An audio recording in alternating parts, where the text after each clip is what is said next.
Então eu queria que nós lêssemos apenas o primeiro subtítulo, do versículo 1 até o versículo 12, e depois começarmos a expor eles. Amém? Então, se você está com a sua Bíblia aí, você abra ou ligue, que diz assim: E naqueles dias apareceu João Batista pregando no deserto da Judéia e dizendo: Arrependei-vos, porque é chegado o reino dos céus. Porque este é o anunciado pelo profeta Isaías, que diz: Voz do que clama no deserto, preparai o caminho do Senhor, endireitai as suas veredas. E este João tinha as suas vestes de pelos de camelo e um cinto de couro em torno dos seus lombos, e alimentava-se de gafanhotos e de mel silvestre.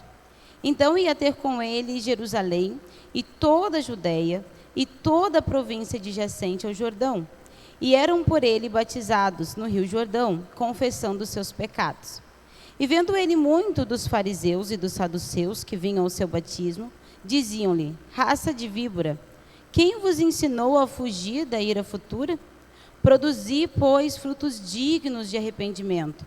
E não presumais de vós mesmos, dizendo: Temos por pai a Abraão. Porque eu vos digo que mesmo destas pedras, Deus pode suscitar filhos a Abraão. E também agora está posto o machado à raiz das árvores. Toda árvore, pois, que não produz bom fruto, é cortada e lançada no fogo. E eu, em verdade, vos batizo com água para o arrependimento. Mas aquele que vem após mim é mais poderoso do que eu. Não sou digno de levar as suas sandálias. Ele vos batizará com o Espírito Santo e com fogo.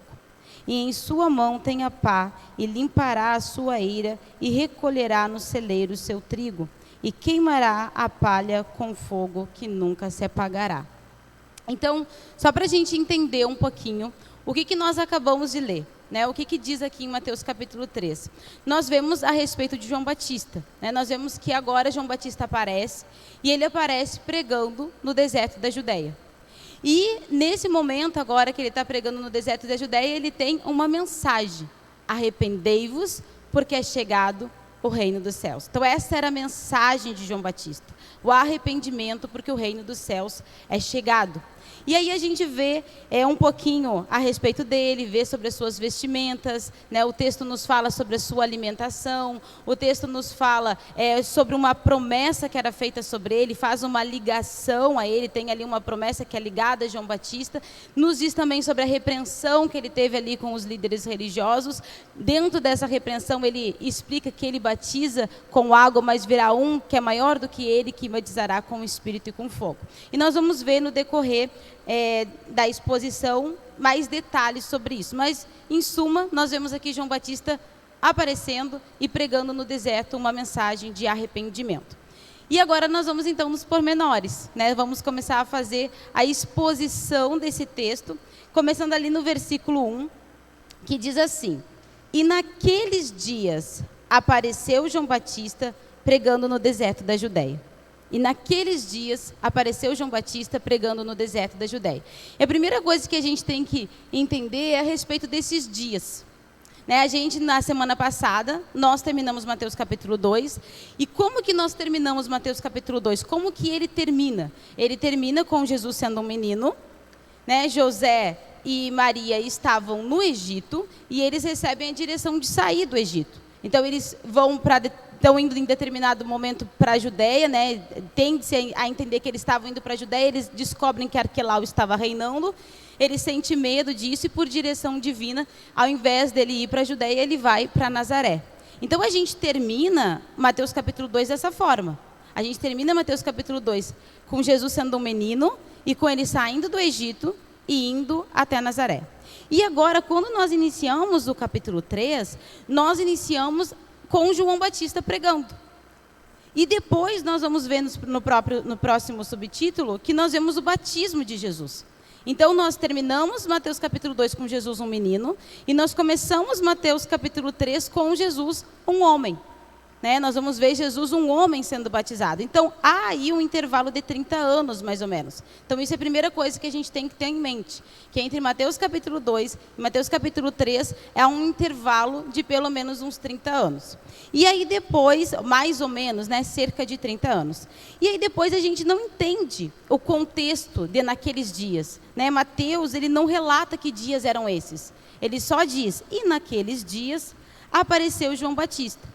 Só que lembra que a gente falou também, eu acho que já algumas vezes, que nós vamos usar os evangelhos sinóticos, né? Relembrando outros evangelhos, que é Lucas e Marcos, que também contam sobre as mesmas histórias, só que com pontos de vista diferentes.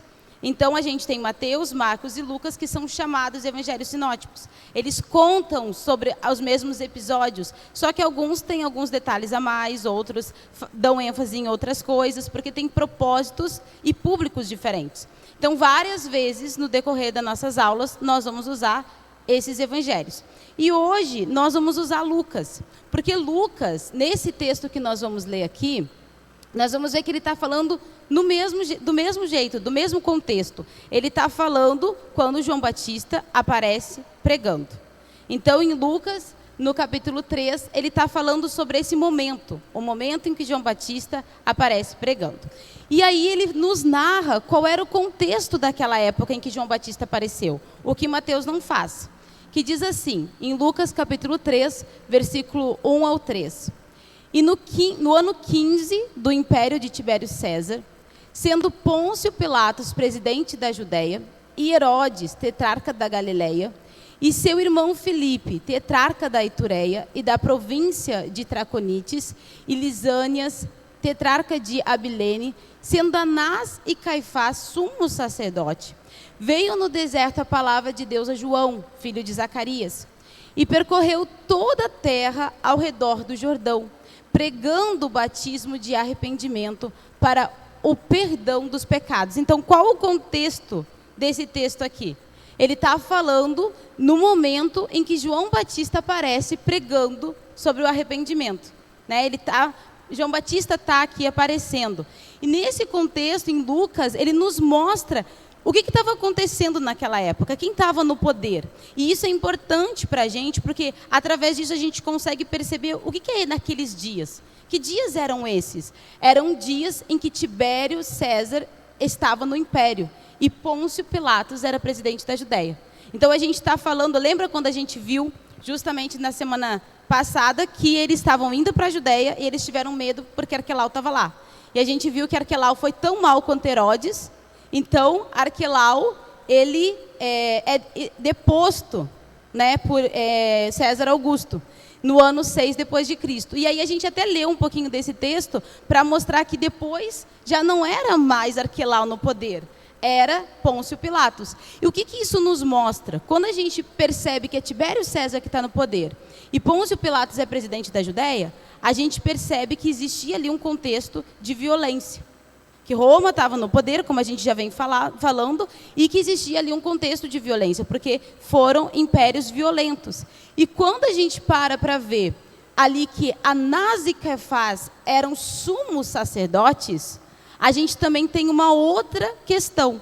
A gente percebe que existia uma corrupção no templo. Então, a gente sabe que só podia ter um sumo sacerdote. Mas quando a gente olha esse texto, nós vemos que tinha dois. Anás e Caifás eram sumos sacerdotes. Mas a lei não era que se tinha apenas um? Então aqui a gente tem um contexto de que dias foram que João Batista apareceu pregando. Um contexto de violência política e um contexto de uma corrupção no templo. E isso é importante vocês guardarem, porque daqui a pouquinho a gente vai ver algumas curiosidades que é importante a gente ter em mente isso. Havia uma corrupção no templo. Era necessário apenas um sumo sacerdote, essa era a lei, esse era o certo, mas agora nós temos mais. Nós temos 2 sumos sacerdotes. Então, tem alguma coisa que está acontecendo aí errada. E aí eu queria que vocês guardassem isso para daqui a pouco. Então, a gente entende isso. No versículo 1, e naqueles dias. Qual eram os dias? Dias de violência política e dias de corrupção no sacerdócio. Quando a gente continua o texto, a gente vê assim, e naqueles dias apareceu João Batista pregando no deserto da Judéia. E aí eu quero que a gente pare um pouquinho, talvez a gente vá ficar uma grande parte aqui falando sobre João Batista. É o personagem que nós estamos tratando agora. Nós estamos falando sobre João Batista. E a gente precisa entender quem ele era. Quando a gente para ler o texto de Mateus capítulo 3, como eu falei aqui no momento do resumo, nós vamos ver algumas características de Mateus, que Mateus dá a respeito de João Batista. Nós vamos ver características sobre a sua vestimenta, nós vamos ver características sobre a sua alimentação, vamos ver ali a promessa que havia, que é ligado a ele, mas nós não temos mais informações. Mateus ele não se preocupa em dar mais detalhes sobre João Batista, diferente de Lucas. Em Lucas capítulo 1, nós temos bastante informação sobre João Batista. Lucas é o evangelista que mais fala sobre ele, que mais fala sobre João Batista. E se nós formos lá em Lucas capítulo 1, nós vamos ver o quanto é extenso o texto do capítulo 1 e o quanto ele fala detalhes a respeito de João Batista. E, novamente, nós vamos utilizar o Evangelho Sinótico de Lucas para falar um pouquinho sobre aquilo que nós estamos falando nesta manhã, que é sobre João Batista. Aí, o que Lucas nos traz que a gente não consegue ver aqui em Mateus? Primeiro, Lucas nos traz a respeito dos seus pais. Quem eram os pais de João Batista? João Batista era filho de Zacarias, que era um sacerdote da ordem de Abias. Então, ele era filho de um sacerdote. E ele também era filho de Isabel, que era uma das filhas de Arão. Então, ela também tinha sacerdotes na sua genealogia. Ela era uma das filhas de Arão. Então, esses eram os pais dele, Zacarias e Isabel. A gente vê, e aí depois, irmãos, eu não vou ler Lucas capítulo 1, mas depois, se vocês quiserem ler, vocês vão encontrar ali muitas informações, além das que eu estou falando aqui, a respeito de João Batista, tá? Além disso, além dos nomes, né, e da função que o pai dele tinha, nós também percebemos que a Bíblia diz lá em Lucas capítulo 1, que eles eram justos e irrepreensíveis perante Deus. Então, o caráter dos pais de João Batista eram justos, ambos. A Bíblia diz que ambos eram justos e irrepreensíveis. Eles eram avançados em idade e eles não tinham filhos, porque Isabel era estéril. Tá? E aí depois, se tu puder passar para nós, Rô, mais um slide. Em Lucas, nós também vamos ver um pouquinho a respeito da anunciação dele. Em Lucas capítulo 1, no capítulo 1, a partir do versículo 9, nós vemos ali o que estava acontecendo com Zacarias. Zacarias, como a gente falou, ele era um sacerdote. E nesse momento, ele estava, no momento da anunciação de João Batista, ele estava vivendo um momento ímpar da vida dele. Né? E nós vemos lá em Lucas capítulo 1, que ele caiu à sorte para que ele entrasse no templo para oferecer incenso. Então, quando a gente vai lá em Êxodo, capítulo 30, versículo 10, eu não vou ler para não ficar muito extenso a nossa aula, mas quando nós vamos lá em Êxodo, capítulo 30, versículo 10, nós vamos ver a ordem do Senhor a Moisés a respeito disso, de ofertar incenso, de oferecer incenso dentro do templo. E isso acontecia apenas uma vez ao ano. Então, agora, Zacarias, que era sacerdote, ele caiu a sorte de ele fazer isso. A Bíblia diz que era agora o momento dele viver essa experiência. Então, era uma vez só ao ano que acontecia, e existe a grande possibilidade de Zacarias nunca ter vivido isso. Era a primeira vez que talvez Zacarias estava vivendo essa oportunidade de entrar no templo e oferecer incenso. Quando ele está tendo esse momento, quando ele está fazendo isso, oferecendo incenso no templo, é quando o anjo Gabriel aparece a ele e anuncia que eles teriam um filho. E aí ele fala, né, dentro de muitas coisas, e depois e eu recomendo vocês lerem Lucas capítulo 1 para aprimorar o nosso estudo, muitas coisas o anjo fala para Zacarias, não apenas a respeito do nome, mas entre as coisas que o anjo fala, ele fala que o nome dele, do menino que nasceria, seria João. E ele também diz algo que esse menino faria. Ele diz que esse menino converteria muitos dos filhos de Israel ao Senhor Deus. Então ele traz ali o nome e também traz o que ele vai realizar, traz um pouco da sua missão. Ele diz, o nome dele vai ser João, e ele vai converter muito dos filhos, né, de Israel ao Senhor. Então, entre outras coisas ali que ele fala para Zacarias. E Zacarias está vivendo esse momento, e a gente vai ver no texto que existia um costume do povo esperar fora do templo. Então, quando o sacerdote entrava para oferecer, o povo ficava fora do templo, esperando o sacerdote sair desse momento. E aí a Bíblia diz em Lucas capítulo 1 que o povo estava lá fora, como era costume, esperando. E ele percebeu que Zacarias demorava. Então havia, vamos dizer assim, um tempo que demorava para acontecer essa oferta do incenso, e o povo estava ali esperando e estava percebendo, admirado, que Zacarias estava demorando demais.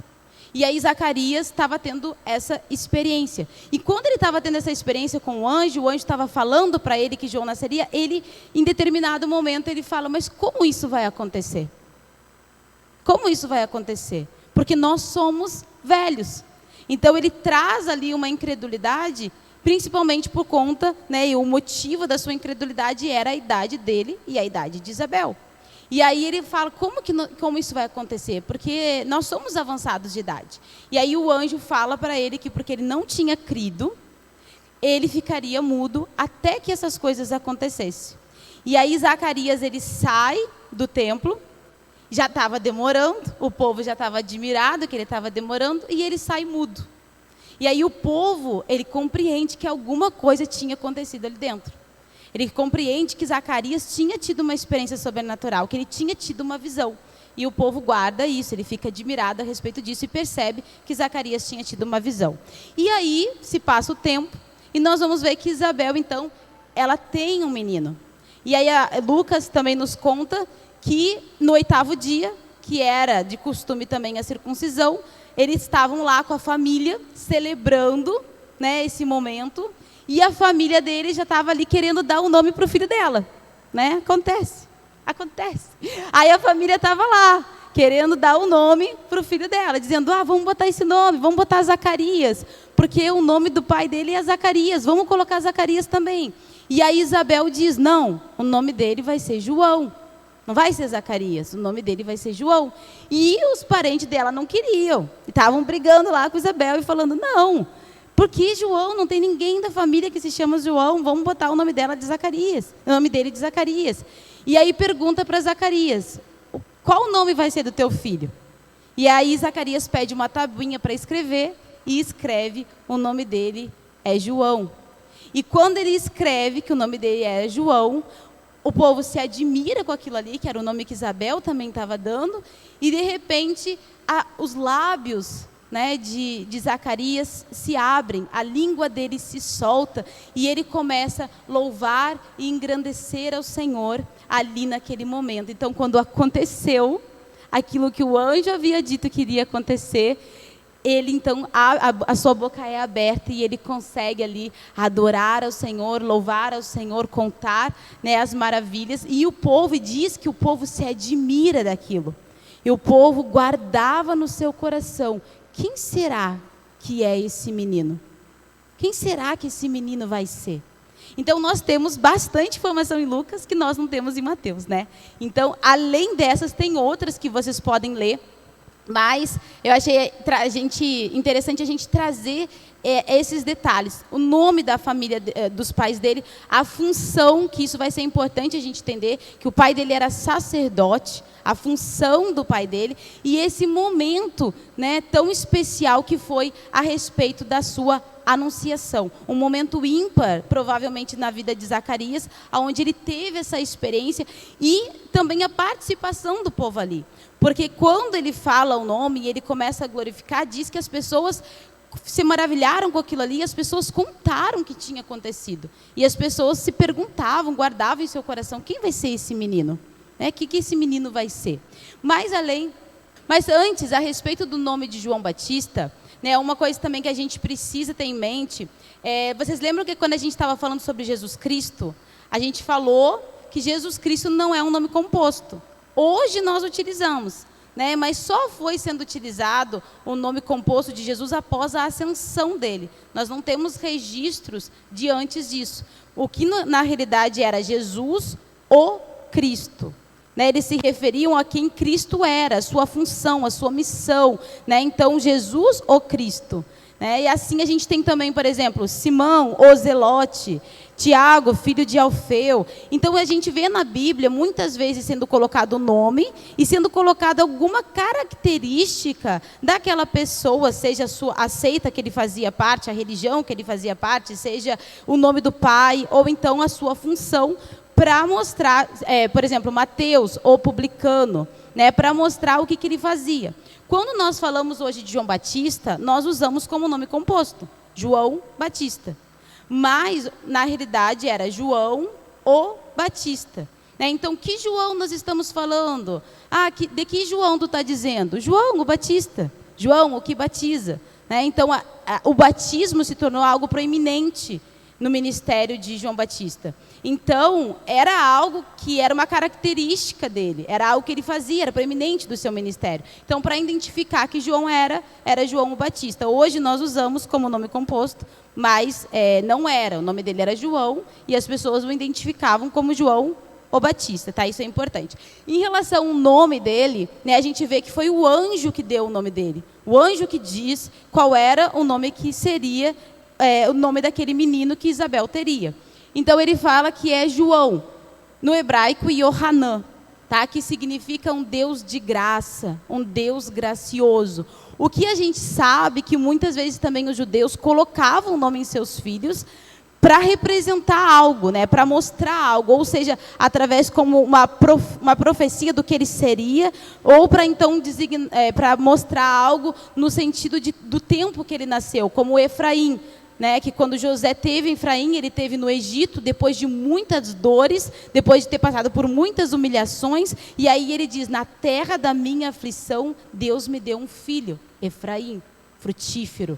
Né? Então, existia ali essa questão deles darem nomes que haviam significados. E a gente vê que João significa, Yohanan, né, no hebraico, significa um Deus gracioso, um Deus cheio de graça. Então, isso apontava também para a missão de João.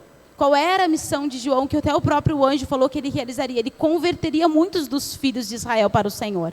Ele pregou sobre o arrependimento, sobre o reino de Deus. O reino de Deus é chegado. Isso aponta para um Deus de graça que mandou o seu filho para morrer em nosso lugar. Um Deus de graça que agora ele está mandando o Messias, o esperado, que está realizando as promessas, e que João é aquele que vem para abrir o caminho, aquele que vem antes do Messias. Tá? Então, para a gente entender um pouquinho também a respeito do nome dele. Mas, além disso, nós temos outras informações que eu queria citar no texto de Lucas. Primeiro, é nesse texto que nós vemos que existia um parentesco entre Maria e Isabel. Isso está lá em Lucas capítulo 1, versículo 36, tá? Se você tiver com a sua Bíblia aí, e você puder abrir, Lucas capítulo 1, versículo 36, algumas versões dizem prima, em outras versões dizem parenta. E aí, se alguém puder dizer, só para a gente assim, a minha diz prima, a minha diz parenta.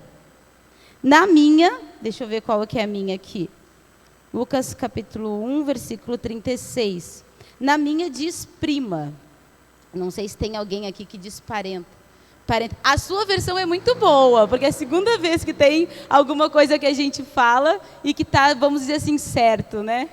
Tem alguém aí mais que diz prima? Alguém mais que diz parenta? Prima, parenta. Então, o que acontece? Algumas versões dizem prima. E nós temos essa questão, muitas vezes, da tradição de dizer que Isabel e Maria eram primas.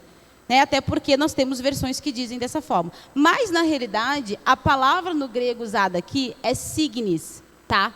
Que a tradução correta seria parenta. Porque essa palavra no grego, signis, ela tem uma ideia de um membro da família.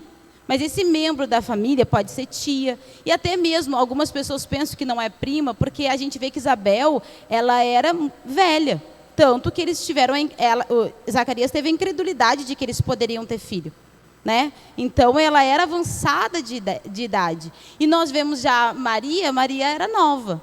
né? Então, quando nós temos essa diferença de idade, algumas pessoas pensam que poderia ser tia ou poderia ser prima de segundo grau, mas o fato é que a palavra no grego ali mostra que eles tinham um parentesco, tá? É membros da mesma família, seria talvez a tradução correta, membros da mesma família, ou seja, uma parenta. Tá? Então, a gente vê em Lucas, capítulo 1, versículo 36, que havia um parentesco entre Maria e Isabel, consequentemente, um parentesco entre João Batista e Jesus.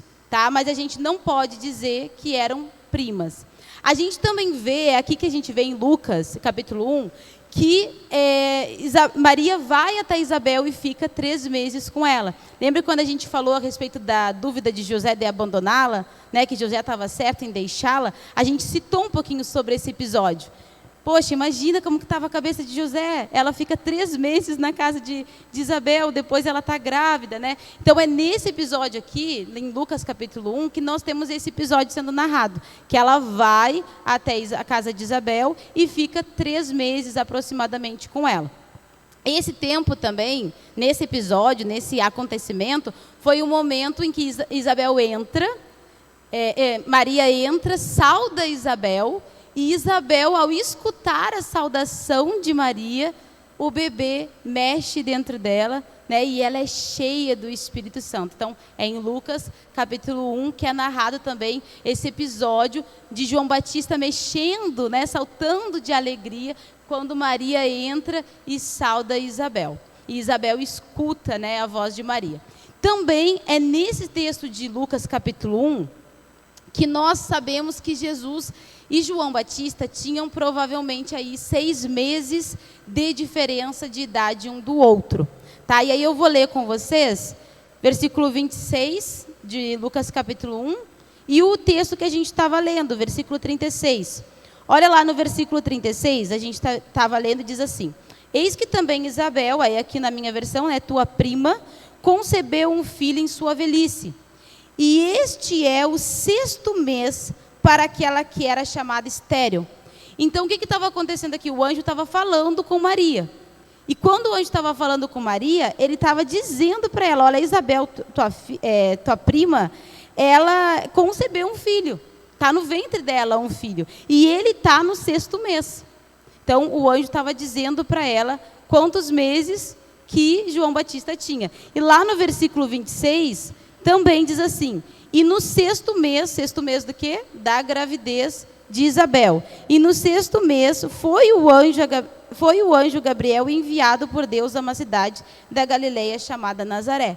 Então, a gente vê aqui em Lucas capítulo 1 que havia esses 6 meses de diferença. E por que isso é interessante a gente citar? Porque isso é uma das coisas que é utilizada para tentar descobrir qual mês Jesus teria nascido.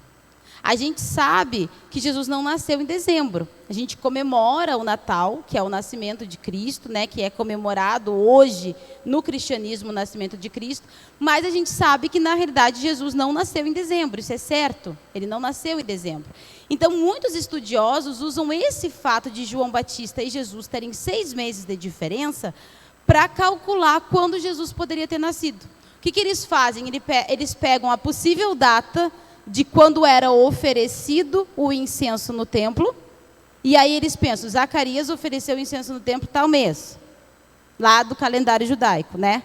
E aí, depois disso, ele teve 6 meses de gravidez de Isabel, e aí Maria ficou grávida, e depois mais 9 meses. Então, eles têm lá uns cálculos, né, para tentar entender, eles usam isso para tentar descobrir quando Jesus poderia ter nascido. Então, aqui a gente também tem em Lucas que havia essa diferença de 6 meses. E além dessa informação, nós também temos os famosos cânticos. O cântico de Maria, né, que é lindo, o famoso cântico de Maria, que também se dá em Lucas capítulo 1, nesse encontro com Isabel. E também nós temos o cântico de Zacarias. E isso é uma característica de Lucas, tá? Lucas, ele traz cânticos que as pessoas fazem. Ele traz esse momento do louvor das pessoas que nós não temos em Mateus e nem temos em Marcos. Então, é uma característica de Lucas. Nós temos o cântico de Maria, temos o cântico de Zacarias, temos o cântico de Simeão, temos o cântico dos anjos, a gente encontra isso em Lucas.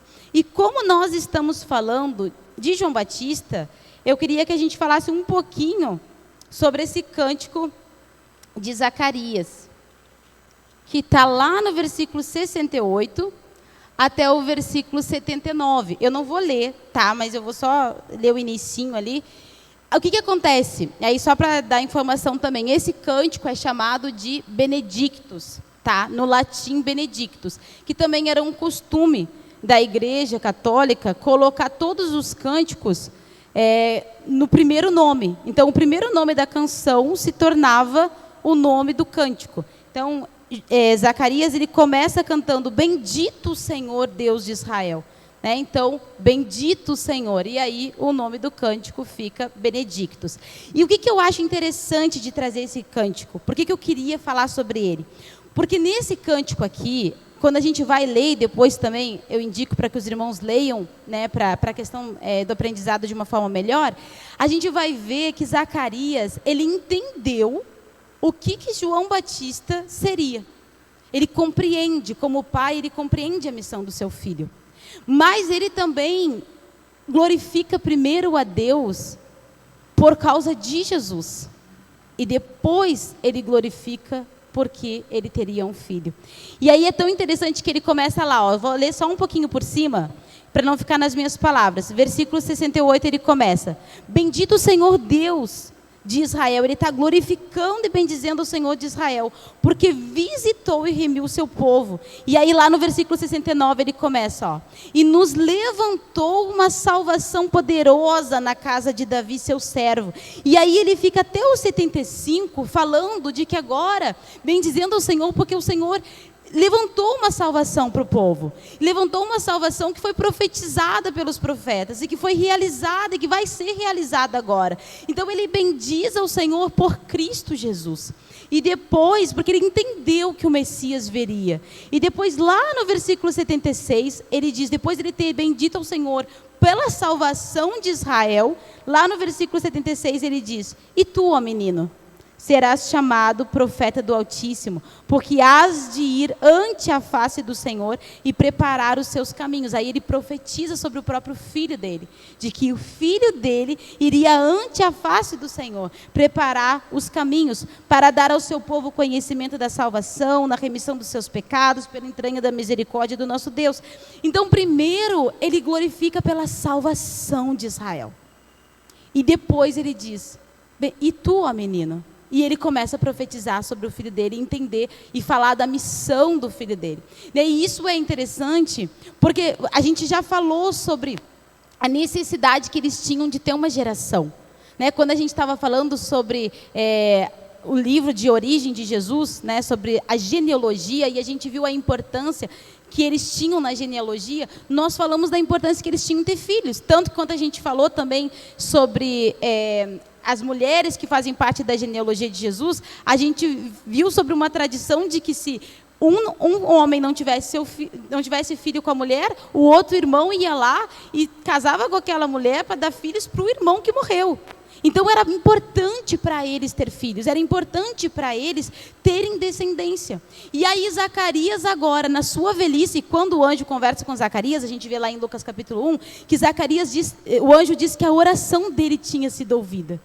E que Deus daria filhos a Isabel, um filho a Isabel. Então, ou seja, Zacarias queria ter um filho. Zacarias se importava com isso. E aí, diante agora desse acontecimento, diante agora desse milagre, de Deus ter dado um filho a ele, de ter tirado eles do opróbrio, de não ter uma geração, de não ter uma descendência, ele não glorifica primeiro pelo filho que Deus deu.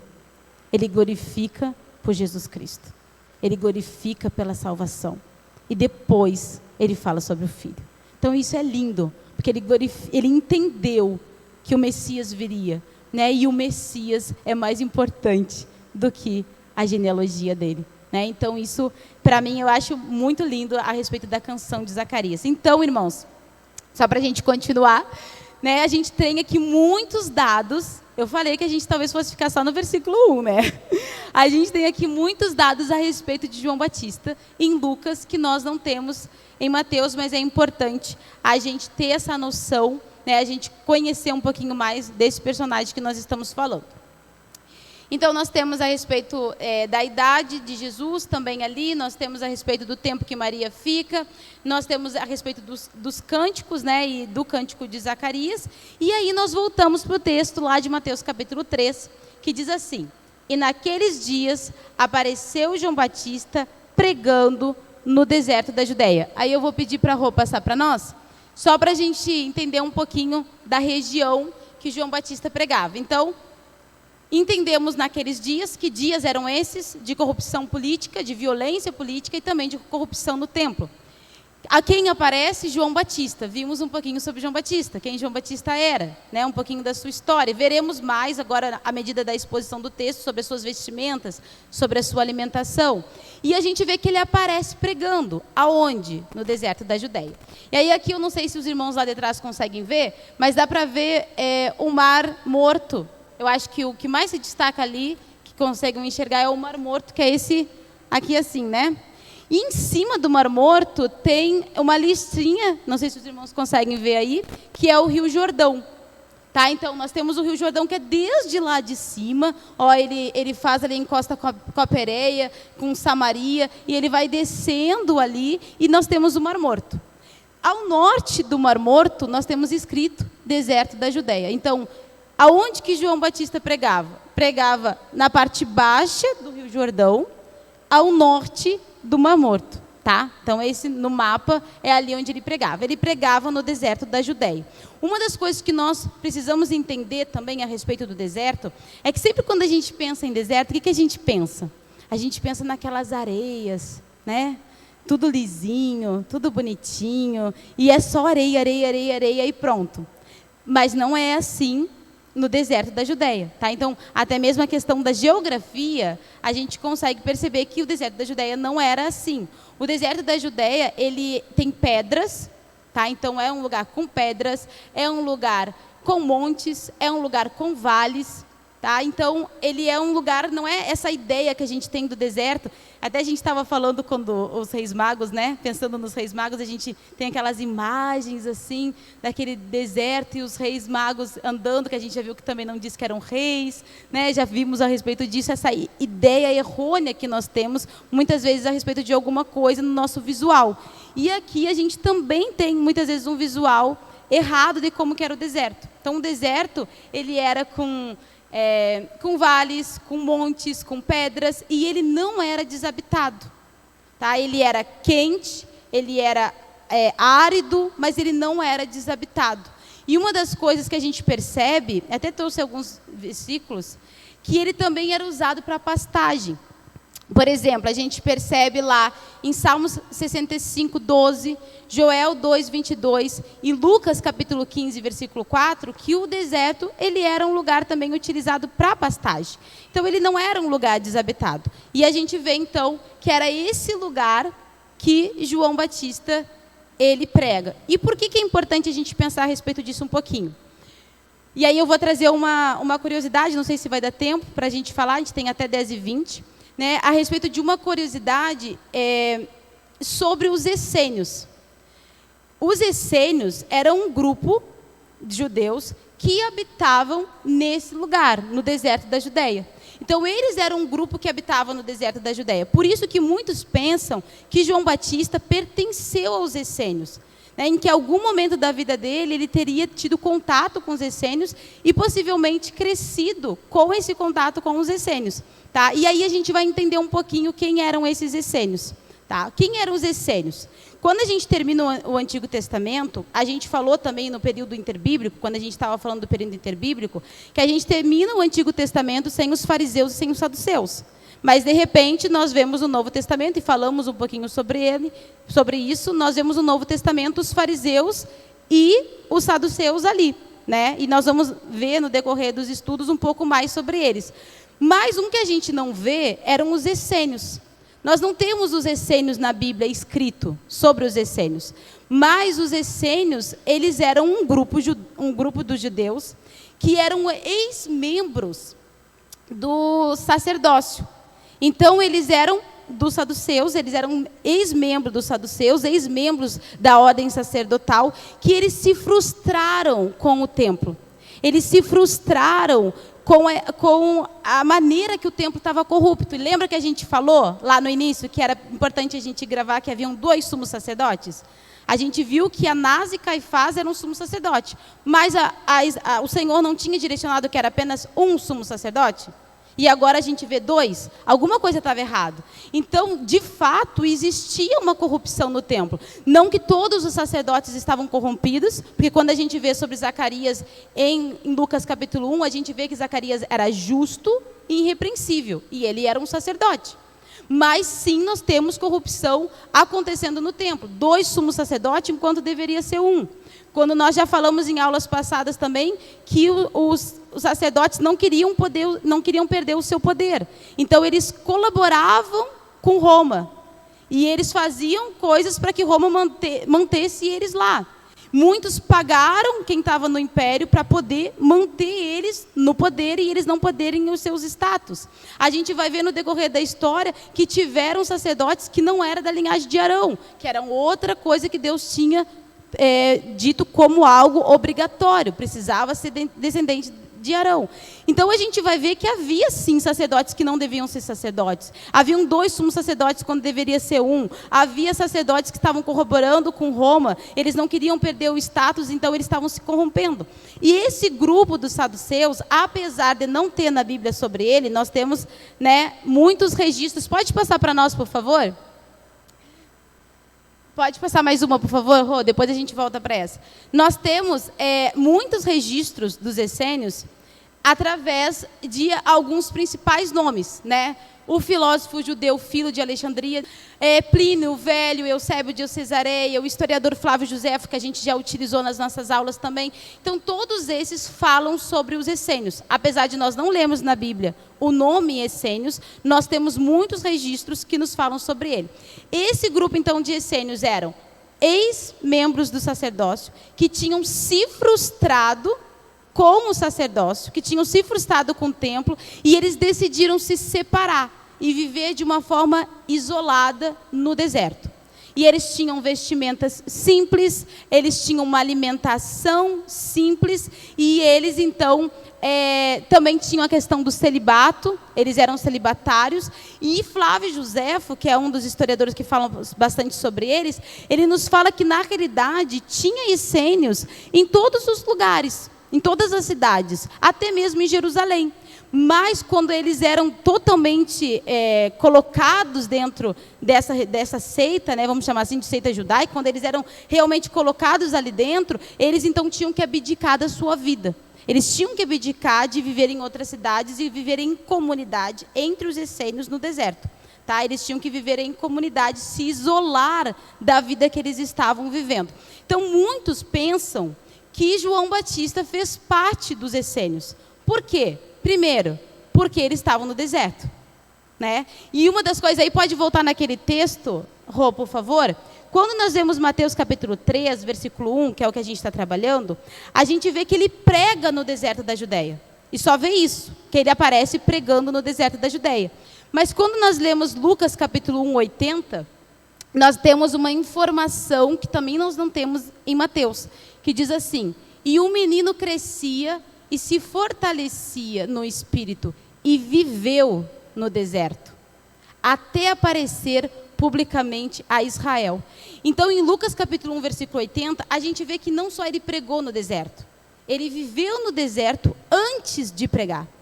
Então, esse é um dos textos que muitos entendem e pensam, por causa desse texto, que ele fez parte dos essênios. Porque quem é que vivia no deserto? Quem era o grupo religioso que vivia no deserto? Eram os essênios. O que eles eram? Da classe sacerdotal. O pai de João Batista, Zacarias, era sacerdote da ordem de Abias. Mas a gente vê que João Batista não quis ser sacerdote. João Batista não é sacerdote. Então, talvez, ele foi colocado ali pelos seus pais, porque o seu pai conhecia, e Flávio Josefo nos fala isso. Flávio Josefo fala que, além de eles serem celibatários, eles tinham o costume de criar crianças, que os pais livremente deixavam lá. Então, no caso, seria como Ana, que pegou Samuel e levou para o sacerdote, para ele ter ali viver ali no templo, né, em base ao Senhor. Então, talvez Isabel e Zacarias também levassem ele e para que ele crescesse entre os essênios. Claro que isso são apenas suposições, tá? Nós não temos na Escritura nenhum indício a respeito disso. Mas eu queria ler com vocês, né, e falar com vocês algumas características do porquê estudiosos acham que ele poderia fazer parte dos essênios.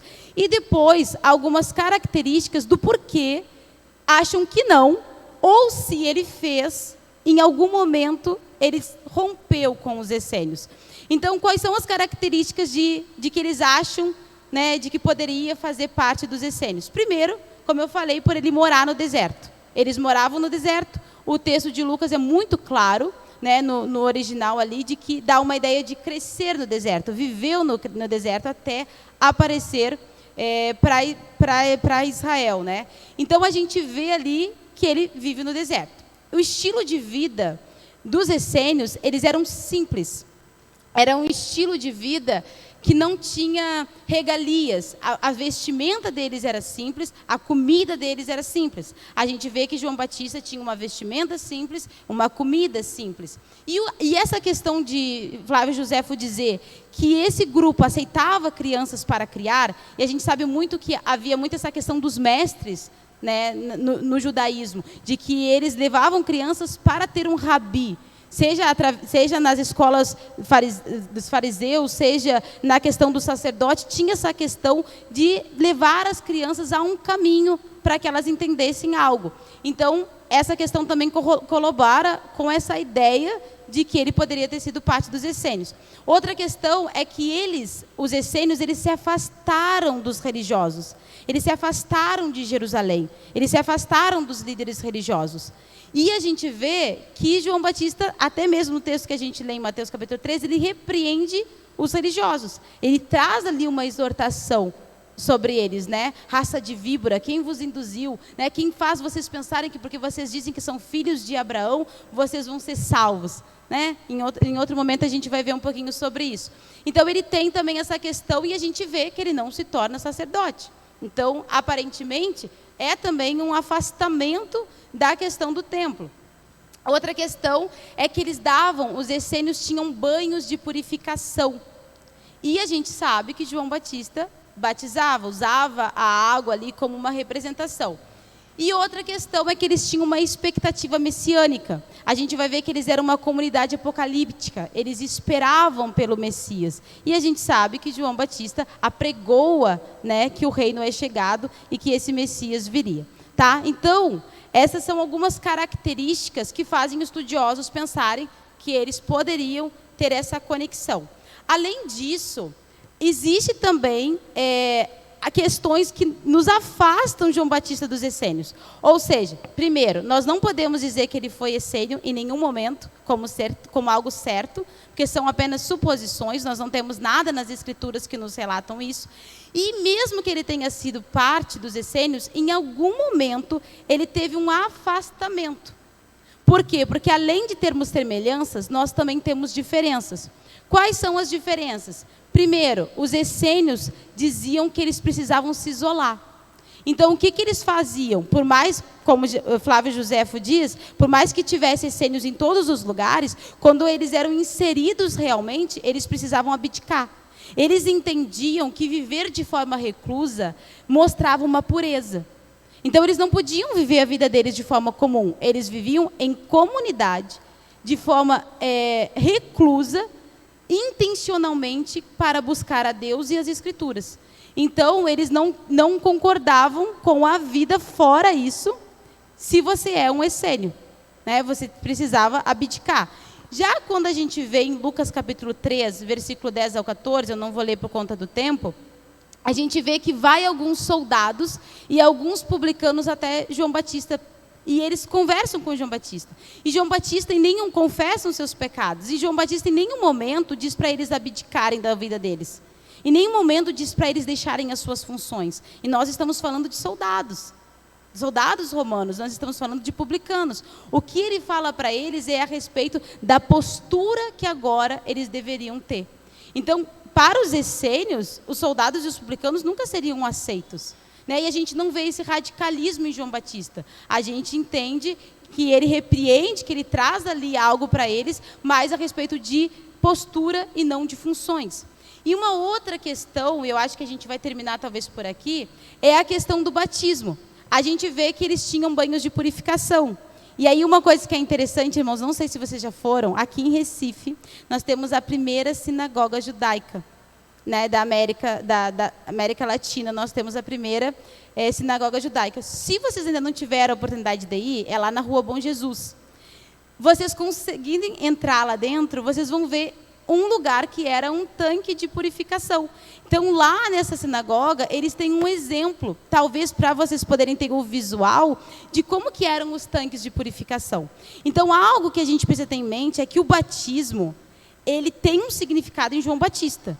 Nós entendemos o batismo de João, tanto que a gente vai ver na Bíblia, quando se fala, vocês já foram batizados no batismo de João? Né? Existe uma característica ali de falar do batismo de João. O batismo de João traz um novo significado, mas o uso de água para purificação era algo já feito pelos judeus. Então, os judeus, eles tinham ritos de purificação, não só os essênios tinham banhos de purificação, como os judeus também tinham. Por exemplo, se alguém que não era judeu quisesse entrar para o judaísmo, eles precisavam passar por banhos de purificação. O sacerdote, antes de ser sacerdote, precisava lá se molhar. Então, existiam muitas coisas onde a água era usada para a purificação. Tá? Mas no caso do batismo de João e dos essênios, existe uma grande diferença do que esse banho de purificação, vamos dizer assim, representava. Primeiro, que para os essênios era banho de purificação. E para João Batista era batismo de arrependimento. Qual a diferença? O banho de purificação nós somos um grupo de pessoas que estamos nos purificando, nós somos puros. Nós estamos vivendo uma vida reclusa, nós somos puros diante de Deus. E nós fazemos esse banho de purificação para continuarmos puros. Então, nós somos puros e nós fazemos esses banhos de purificação para continuarmos puros. E esse banho era feito várias vezes. O batismo de João, totalmente diferente. Nós somos pecadores. Nós compreendemos que somos miseráveis. Nós entendemos que nós precisamos de Deus. Nós temos um batismo de arrependimento. Nós precisamos ser salvos, nós precisamos ser limpos. E era feito uma vez apenas. Tá? Então, havia diferença entre eles. Então, mesmo que talvez essas suposições sejam corretas, de que ele teria sido parte dos essênios, em algum momento isso foi rompido. Em algum momento ele rompeu com os essênios, porque além de termos semelhanças, nós temos diferenças a respeito disso. Na semana que vem, nós vamos começar falando sobre um achado arqueológico. Um dos maiores achados arqueológicos do século XX, que foi os achados dos manuscritos de Mar Morto, que são mais de 900 documentos que foram achados em cavernas no deserto da Judéia.